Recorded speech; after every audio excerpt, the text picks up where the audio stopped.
Hello student, welcome to my YouTube channel PBG tree की classes. इस video में हम पढ़ने जा रहे हैं क्लास 10th का पार्ट 3, जिसके अंतर्गत आता है परिवहन यानी कि ट्रांसपोर्टेशन। इसके अंतर्गत पढ़ना है हमें कि जंतुओं में और पौधों में परिवहन कैसे होता है। इस पार्ट को स्टार्ट करने से पहले छोटा सा अगर हम ट्रिब्यूट करें एक कहानी के तौर पर कि ये कहाँ से रिलेटेड है, तो इस चैप्टर को अगर एनसीईआरटी के व्यू से देखा जाए इस पार्ट को, तो जैव प्रक्रम यानी लाइफ प्रोसेस के अंतर्गत 4 चैप्टर को लेके चला जाता है। पहला चैप्टर होता है पोषण, दूसरा चैप्टर होता है श्वसन, तीसरा होता है परिवहन और चौथा होता है उत्सर्जन। तो एनसीईआरटी इन चारों चैप्टरों को एक चैप्टर के अंतर्गत रख के चलती है, जिसके अंदर जैव प्रक्रम बोलते हैं यानी लाइफ प्रोसेस। मगर अदर बुक्स में इन चारों चैप्टरों को अलग अलग कर कर पढ़ाया जाता है। यानी जैव प्रक्रम के अंतर्गत पहला चैप्टर पढ़ना होता है पोषण यानी न्यूट्रिशन के बारे में, जिसके अंतर्गत ये पढ़ना है कि पेड़ पौधे वो एक कोशिकीय हों या बहुकोशिकीय हों, जंतु एक कोशिकीय या बहुकोशिकीय मनुष्य हो, वह अपना भोजन यानी पोषण किस किस माध्यम से लेते हैं और कैसे लेते हैं। इसके बाद दूसरा चैप्टर स्टार्ट होता है श्वसन, जिसके अंतर्गत पढ़ना होता है रिस्पायरेशन के बारे में कि जो पेड़ पौधे हैं और जंतु हैं वो श्वसन किस माध्यम से करते हैं, किस अंगों से करते हैं और श्वसन में वो क्या क्या लेते हैं वातावरण में और वातावरण में क्या छोड़ते हैं। इसके बाद तीसरा चैप्टर आता है परिवहन, जिसको हमको पढ़ना है इस वीडियो के अंतर्गत ट्रांसपोर्टेशन के बारे में। तो थोड़ा सा हम ट्रिब्यूट करते हैं इन 2 टॉपिकों के बारे में कि कैसे जैव प्रक्रम का पोषण, श्वसन, परिवहन और उत्सर्जन एक दूसरे से रिलेटेड है यानी कि संबंधित है। तो सबसे पहले पोषण में पढ़ा जाता है ये है कि पोषण का जो मेन माध्यम है, कोई भी जीव जंतु है वह अपने दिन कार्य के लिए या दिन के पूरे कार्य के लिए, शरीर के बनावट, शरीर के ऊर्जा के लिए पोषण पर आधार रहता है। तो पेड़ पौधे और जंतुओं के आधार पर हम पोषण 2 प्रकार से पढ़ते हैं। एक होता है स्वपोषण और परपोषण। स्वपोषण वो जो ऑटोट्रोफ्स होते हैं, मतलब वैसे जीव जंतु या पेड़ पौधे जो अपना भोजन स्वयं बनाते हैं, किसी दूसरे पर निर्भर नहीं होते। परपोषण वो जो अपना भोजन स्वयं ना बनाकर दूसरे पर निर्भर हो, उसे हम बोलते हैं परपोषण। वहाँ परपोषण में 3 प्रकार के परपोषण पढ़ने को मिलते हैं। कौन कौन से?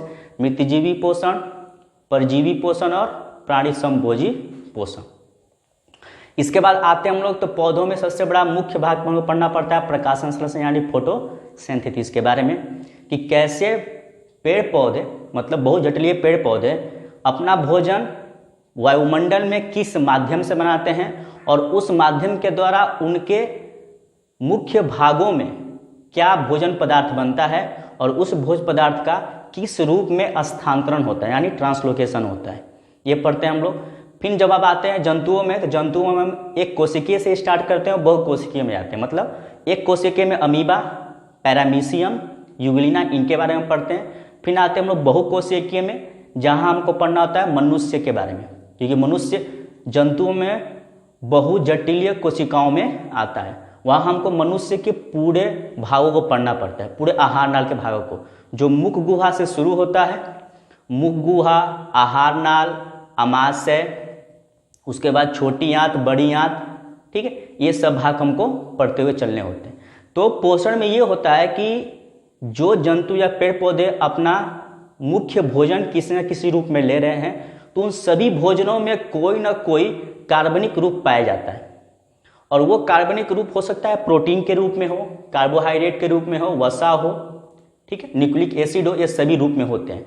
तो इन सब का जब पाचन कर कर उनसे अवशोषण किया जाता है, तो श्वसन के माध्यम से उन सभी कार्बनिक पदार्थों का मौजूद कोशिकाओं में विखंडन होता है। अगर श्वसन क्रिया में ऑक्सीजन नहीं आएगा तो जितने भी कार्बनिक पदार्थ हैं उनका विखंडन नहीं होगा, उनका कोई कार्य ही नहीं हो पाएगा। तो उपापचय क्रिया होती है जिसको बोलते हैं मेटाबॉलिक प्रोसेस। उपापचय क्रिया के फलस्वरूप जितने भी कार्बनिक पदार्थ हैं वो ऑक्सीजन के उपस्थिति में टूटकर अन्य उपयोगी पदार्थों में टूटकर पूरी कोशिकाओं को ऊर्जा प्रदान करते हैं और उन्हें मुख्य रूप से सारी चीज़ें प्रदान करते हैं। तो ये हुआ श्वसन में। तो श्वसन में ऑक्सीजन का शरीर में आना और प्रत्येक कोशिकाओं तक जाना, तो प्रत्येक कोशिकाओं तक जाना और वहाँ मौजूद जो भी हो, जैसे हम जानते हैं पोषण में कि प्रोटीन एमिनो एसिड में टूटता है, वसा ग्लिसरॉल और वसा अम्ल में टूटता है, कार्बोहाइड्रेट मुख्य रूप से माल्टोज की उपस्थिति में ऐसे टूटते हैं सभी। तो सभी जितने भी कार्बनिक पदार्थ टूटते हैं वो सभी के सभी हमारे कोशिकाओं में मौजूद होते हैं और उन कोशिकाओं में ऑक्सीजन पहुंचने के फलस्वरूप विखंडन होता है। अब विखंडन के फलस्वरूप क्या बनेगा, तो विखंडन के फलस्वरूप वहां से ऊर्जा निकलती है। जो श्वसन में पढ़ना होता है कि ऊर्जा किस रूप में निकलती है, एटीपी के रूप में।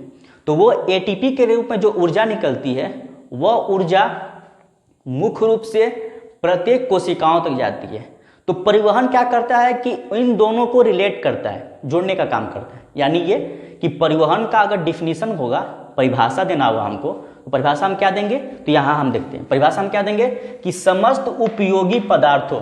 तो उपयोगी पदार्थ कौन कौन से हैं, भोजन है, ऑक्सीजन है और अन्य पदार्थ हैं, यही हमारे उपयोगी पदार्थ हैं। तो समस्त उपयोगी पदार्थों और को उनके मूल स्रोतों से, मूल स्रोत क्या क्या है, जैसे हम बोलेंगे कि मान लीजिए प्रोटीन है, तो प्रोटीन का मूल स्रोत क्या होगा, तो दाल होंगे, सोयाबीन होगा, ये सब मूल स्रोत हैं। तो उन पदार्थों का जो मूल स्रोत है उन स्रोतों से शरीर की कोशिकाओं तक लाने तथा अनुपयोगी और हानिकारक पदार्थों को कोशिकाओं से बाहर निकालने। अब पता है हमको कि उनमें से क्या उपयोगी पदार्थ है, उसको लाने का। जहां पोषण में पढ़ना पड़ता है कि जब हम प्रोटीन का छोटी आंत में अवशोषण कराते हैं तो एमिनो एसिड अब्जॉर्ब होता है। तो एमिनो एसिड जब एब्जॉर्ब हुआ या प्रोटीन एब्जॉर्ब हुआ, बाद में वो कोशिकाओं में आने के बाद ऑक्सीजन से टूटकर एमिनो एसिड बना। तो उपयोगी जो पदार्थ थे वो मुख्य रूप से कोशिकाओं द्वारा ले लिए जाएंगे और जो अनुपयोगी पदार्थ है उन्हीं कोशिकाओं द्वारा वापस दे दिए जाएंगे। अब बात यह है कि कौन सी चीजें कहां पर जानी चाहिए, उस खास अंग द्वारा निर्धारित होगी जो वहां मौजूद होंगे, परिवहन तंत्र में जो मौजूद होंगे, ठीक है, वह निर्धारण करेंगे कि कौन सा उपयोगी पदार्थ किस खास अंग में जाना चाहिए और कौन सा अनुपयोगी पदार्थ किस खास अंग से बाहर जाना चाहिए, ये निर्धारित करते हैं। तो यहां बोल रहा है कि अनुपयोगी और हानिकारक पदार्थों को कोशिकाओं से बाहर निकालकर उन अंगों तक पहुंचाना, मतलब कि जहां से वो क्या हो, बाहर निकल सके। तो सपोज हम लेते हैं श्वसन के बारे में, तो नाक द्वारा ही ऑक्सीजन आता है और CO2 बाहर जाता है। तो हम बात कर रहे हैं परिवहन का, तो परिवहन में जब हम बात कर रहे हैं तो इनमें से कुछ खास चीजें होंगी। अगर मान लेते प्रोटीन का टूटना, एमिनो एसिड टूट रहा है, तो वहां कुछ अमोनिया का भी अंश निकलता है। तो वो अमोनिया कहां से निकलेगा, तो वो जो उसका खास अंग होगा वो वहां से क्या हो जाएगा, बाहर आ जाएगा। तो ये सभी प्रक्रियाओं को जब हम लेके चलते हैं, इसी को बोलते हैं पदार्थों का परिवहन।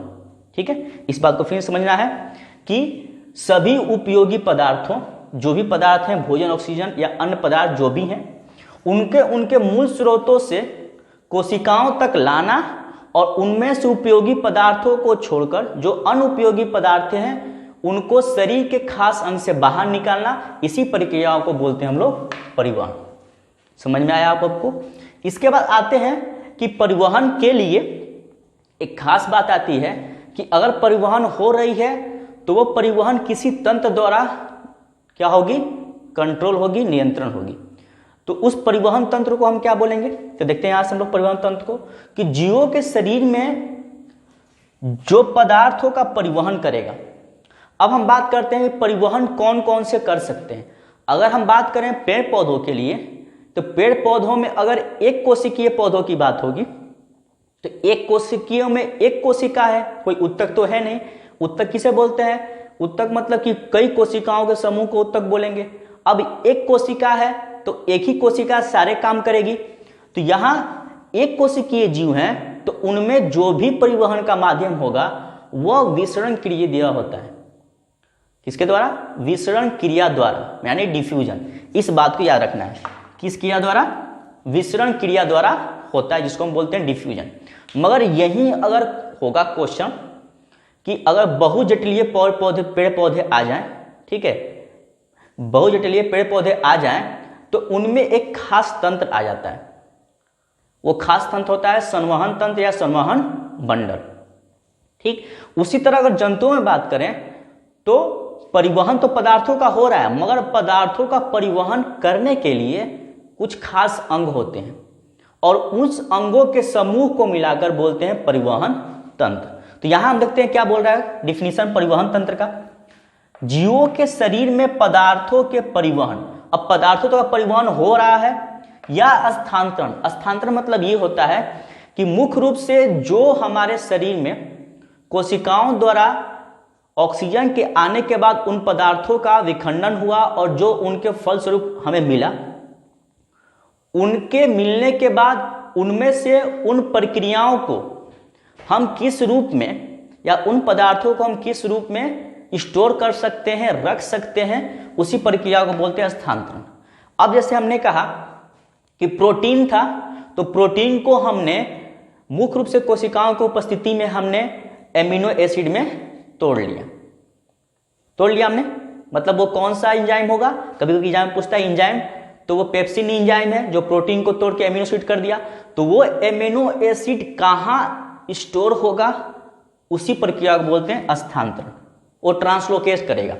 या पेड़ पौधे की बात करें हम लोग, तो पेड़ पौधे में जो ग्लूकोज बनते हैं वो ग्लूकोज सुक्रोज के रूप में उनके ऊतकों में जाकर स्टोर हो जाते हैं, तो वो होता है स्थानांतरण। तो यहां बोल रहा है डिफिनीशन परिभाषा कि जीवों के शरीर में पदार्थों के परिवहन या स्थानांतरण के लिए विकसित तंत्र को परिवहन तंत्र कहते हैं। अब जो विकसित तंत्र होंगे मतलब एक ने कई अंग मिलकर एक तंत्र बनाते हैं। जैसे पूछा गया क्वेश्चन कि पाचन तंत्र है, तो पाचन तंत्र में कौन कौन से अंग आएंगे, तो पाचन तंत्र में मुख भी आ सकता है, आमाशय आएगा, छोटी आंत, बड़ी आंत, तो ये सब अंग मिलकर एक तंत्र बनाए। तो यहाँ परिवहन तंत्र है, तो परिवहन तंत्र में क्या क्या होगा। अगर पेड़ पौधों की बात कर लें तो पेड़ पौधों में जो संवहन तंत्र या संवहन मंडल होता है उसमें मुख्य रूप से दो ऊतक आते हैं। एक तो होता है जाइलम और दूसरा होता है फ्लोएम। दोनों मिलकर बहुजटिलीय पेड़ पौधों को एक खास तंत्र देते हैं जिसको हम बोलते हैं संवहन मंडल या संवहन तंत्र। उसी तरह यहाँ परिवहन तंत्र परिभाषा समझ में आएगा आप लोग को। इसके बाद आते हैं कि जब कोई पूछेगा एग्जाम में कि परिवहन तंत्र, जैसे ये आपका है, कभी कभी एग्जाम में एमसीक्यू में डिफिनीशन उठा कर दे देता है। डिफिनीशन क्या कि परिवहन का डिफिनीशन छोटा करके दे देगा। तो परिवहन किसे बोलते हैं, तो जो भी समस्त उपयोगी पदार्थ हैं, ठीक है, उनका किसी न किसी कोशिकाओं में संवहन होना, यानी ले जाना और ले आना, उपयोगी पदार्थ को ले जाना, अनुपयोगी पदार्थ को लाना, यही माध्यम होता है परिवहन का। और वही परिवहन हम समझना चाहें जंतुओं में, ठीक है, तो जंतुओं में कैसे होगा, तो जंतुओं में परिवहन तंत्र के लिए कुछ खास अंग होते हैं। कौन कौन से, रक्त होगा, रक्त कोशिकाएं होंगी, लसिका होगा और हृदय होंगे। ये सभी के सभी क्या हैं, मुख्य रूप से परिवहन तंत्र हैं मनुष्यों के और जंतुओं के, जो आगे वीडियो में पढ़ेंगे। तो आज इस वीडियो में हमें जानना है मुख्य रूप से कि परिवहन किसे कहते हैं, परिवहन तंत्र किसे कहते हैं, और उसके बाद हमें जानना है कि पौधों में पदार्थों का परिवहन किस लिए या कैसे होता है। तो अगर बात करें कि किसी भी चीज को अगर पढ़ना होता है तो हम एक कोशिकीय से उठाकर, मतलब बायोलॉजी पढ़ रहे हैं तो एक कोशिकीय जीव से लेकर हम बहुकोशिकीय जीव तक जाते हैं। अगर बात करें एक कोशिकीय पौधों में, तो उनमें हमने बताया कि सिर्फ एक प्रक्रिया होती है जिसे बोलते हैं विसरण क्रिया। किसे बोलते हैं, विसरण क्रिया, इस बात को याद रखना है। और वो किन में होता है, एग्जाम्पल भी याद करने हैं, क्लाइडोमोनास, यूग्लिना और सरल बहुकोशिकीय शैवाल भी आते हैं। तो ये बहुकोशिकीयों में नहीं, सरल बहुकोशिकीयों में आते हैं, जटिल में नहीं आते हैं। तो ये भी क्या करते हैं, विसरण क्रिया विधि द्वारा अपने भोज्य पदार्थों का परिवहन करते हैं।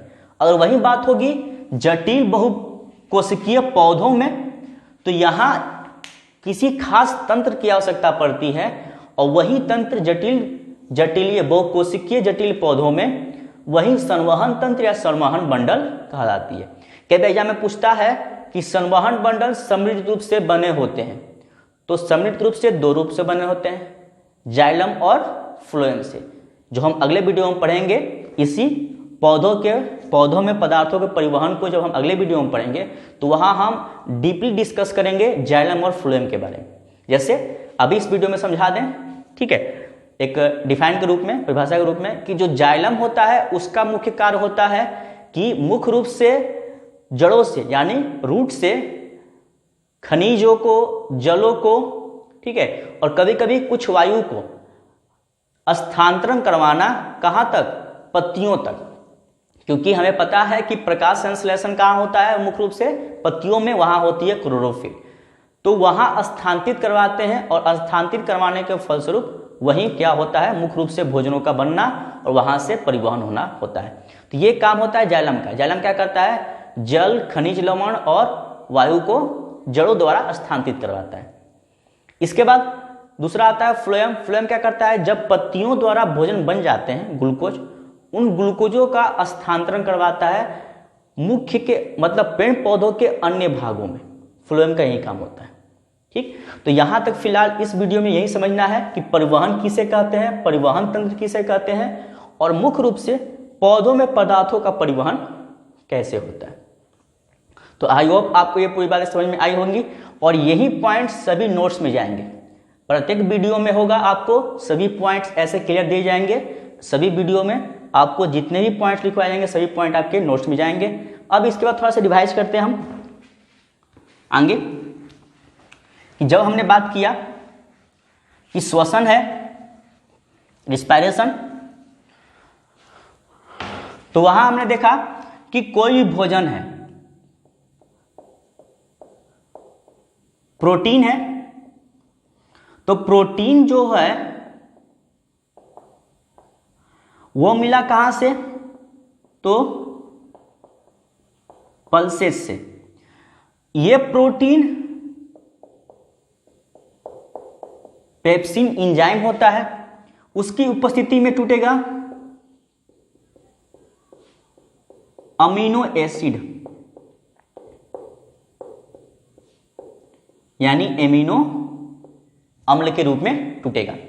तो ये पेप्सिन जो है, तो पोषण में पढ़ने को मिलता है कि ये पेप्सिन मुख्य रूप से यानी आंशिक रूप से ये निकलता है अमाशय में, वहां प्रोटीन का आंशिक पाचन होता है, और यही पेप्सिन छोटी आंत में भी निकलता है जहां प्रोटीन का पूर्ण रूप से पाचन होता है। उसी तरह अन्य जो कार्बनिक पदार्थ हैं वो भी मुख्य रूप से किसी न किसी एंजाइम द्वारा पाचन होते हैं। तो अब ये जो प्रोटीन टूट रहा है एमिनो एसिड में, अब इस एमिनो एसिड का कोशिकाओं में क्या होगा, विखंडन होगा, जब हमें आवश्यकता पड़ेगी प्रोटीन की। ठीक, अगर हम बात करते हैं, मेरे पास फैट है, फैट मतलब वसा है, ठीक है, तो वसा टूटता है लाइपेज एंजाइम से। अब ये एंजाइम इसको तोड़ता है फैटी एसिड प्लस ग्लिसरॉल, यानी इसको बोलते हैं वसा अम्ल प्लस ग्लिसरॉल। तो ये जो टूट रहा है वसा अम्ल और ग्लिसरॉल, तो यही वसा आगे चलकर कोशिकाओं में मौजूद होकर मुख्य रूप से वसा हमें प्रदान कराएंगे। तो परिवहन किसे कहते हैं, यहां से आपको समझ में आया, और परिवहन तंत्र किसे कहते हैं, और पौधों में पदार्थों का परिवहन कैसे होता है। तो इसके बाद जब अगले वीडियो में हम लोग मिलेंगे तो वहां हम पढ़ेंगे कि मुख्य रूप से जो बहुजटिलीय पेड़ पौधे हैं उनमें संवहन बंडल जो जाइलम और फ्लोएम के मिलने से बन रहा है, तो वो जाइलम और फ्लोएम किस तरह कार्य करते हैं बहुजटिलीय पेड़ पौधों में परिवहन के माध्यम से। ठीक, आई होप आप इसको पूरी पॉइंट को समझ में आया होगा। ठीक है, अगले मिलते अगले वीडियो में, ऑल द बेस्ट।